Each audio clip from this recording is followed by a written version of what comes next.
Hey, what's up, everyone? This is MRW Talks. Worst places to date. Worst places to date. So, I had a conversation with a few friends, and we were talking about, some of the best places to date and some of the worst places to date. I'm actually going to do a piece on the best places to date. So I want to start with the worst place to date. And assuming that you're using your A game, this is for men and women. Assuming that you're using your A game, the best way in terms of approaching someone else, right? Getting them to like you, asking them out on a date.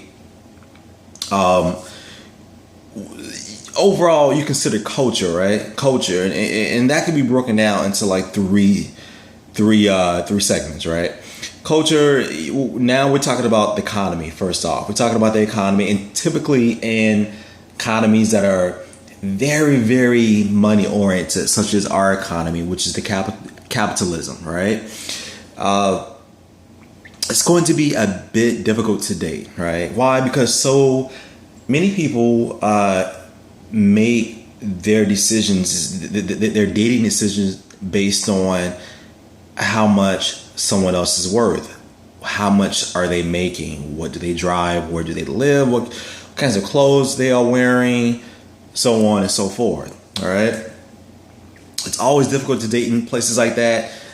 In this country, there are some states, cities, counties that are just way more capitalistic than others. There's some that are very sort of down to earth, low key, that are just more about family values and the connection between two people, and there are others that are not. All right.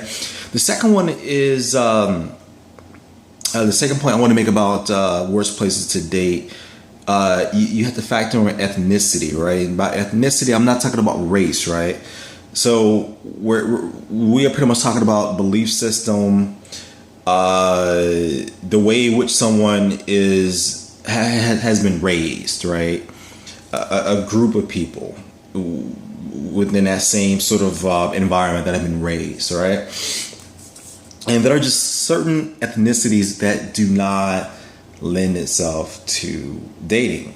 Just like there are certain ethnicities that don't lend itself to one night stands. When you think about one night stands, I mean, who doesn't like a one night stand? But at the same time, if you are on the prowl, if you are looking for that, you want to expend some energy looking for that. You don't want to waste your time going to an obvious area, an obvious, city or town or whatever, suburb, whatever, where that culture is not about that. Nothing about that culture suggests that you should spend a great deal of time hunting, searching for a one night stand. And then the other part, I want to talk about is attraction, or the level of attraction of people within a certain environment that you live in, right? And so by that, let me just expand on it to make it easier.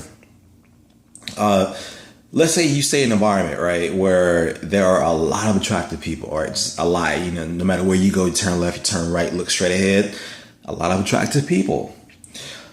But then let's say that there are more attractive people than there are more attractive people. Well, let's say there are more unattractive people than there are to attractive people. So that's the ratio that I'm going to go with, right? You can play around with the numbers in your head. 3-1, 5-1, 10-1 in favor of unattractive people. That market is going to be very hard. Why? Because the more attractive people know that they are in high demand. All right. Just think about, for those of you who are into like real estate or like anything else, when it comes to a market that is not in your favor, you tend to pay more. You tend to pay more. You have to do more. All right. It takes a lot more work. All right. So that's all I have to say about that.